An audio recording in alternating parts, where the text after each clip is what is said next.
In Part 7 of the Unit 4 notes, we are going to be writing out electron configurations. Electron configuration designates the principal energy level or shell and the shape or subshell associated with each atom's orbitals. The number of electrons in each orbital is represented with superscripts. The process is similar to orbital notation, except instead of arrows, you simply use superscripts for the electrons. The sum of the superscripts is equal to the number of electrons in that atom. This method is faster than orbital notation, but it does not show the orientation or the electron spin. The elements on the periodic table are organized in blocks which correspond to the energy level and shape. By knowing the blocks, you can more easily predict what an element's electron configuration is without filling in electrons one by one with the diagonal rule or diagram. If you were to look at the periodic table, the first two columns of the periodic table are considered the S block. Helium, which is over in the top right-hand corner, is also considered a member of the S block, and it is an exception since it is off to the side. The P block is shown here in yellow, and this would be groups 13 through 18 on the periodic table. The D block is shown here, also known as the transition metals, and this would be groups 3 through 12. The F block is down below on the periodic table. Now, in order to write out an electron configuration, you can simply find an element's location and then count from there.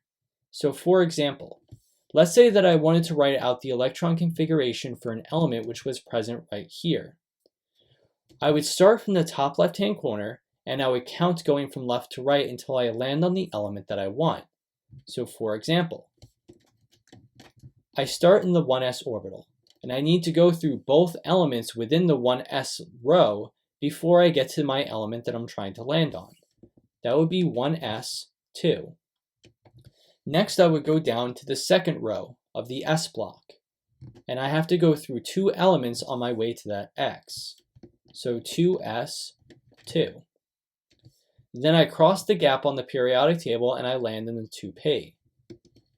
And the element that I'm trying to get to is the second element of the 2p block. So 2p2. So just by looking at an element's location on the periodic table, you can very quickly determine the electron configuration. We are now going to use this method in order to write out the electron configuration for a number of elements, and we're going to be starting with iron.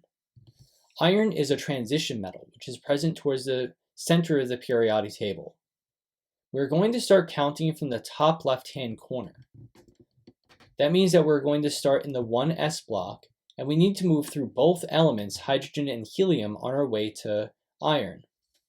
We would then move down to the second row, S block, and we need to move through both of those elements as well. We continue across the second row into the P block, and we need to move through all 6 of those elements on our way to iron. After that, we would move into the third row of the S block, and we go through 2 elements.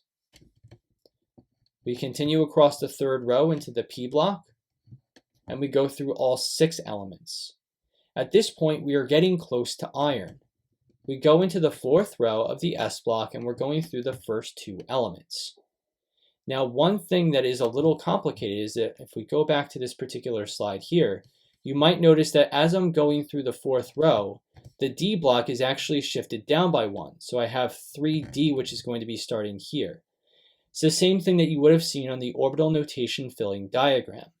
And in fact, when you get to the F block, that will actually be shifted down by 2, since the 4F would actually be inserted right around here.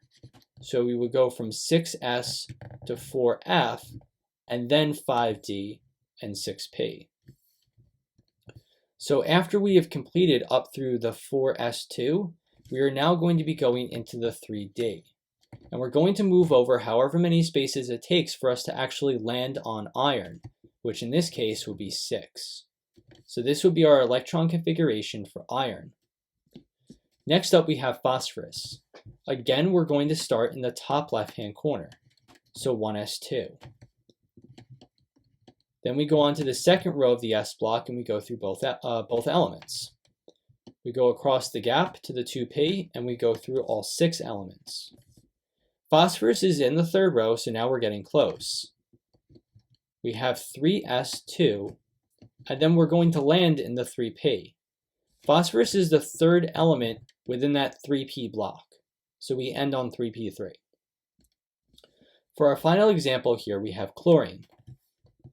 Chlorine, we're also going to start in the top left-hand corner, so 1s2, 2s2, 2p6, 3s2, and now chlorine is also going to be in the 3p area, just like phosphorus was. But this time we need to go through 5 elements in order to land on chlorine. That concludes part 7 of the Unit 4 notes on electron configurations. When we come back for part 8, we will wrap things up with noble gas configuration.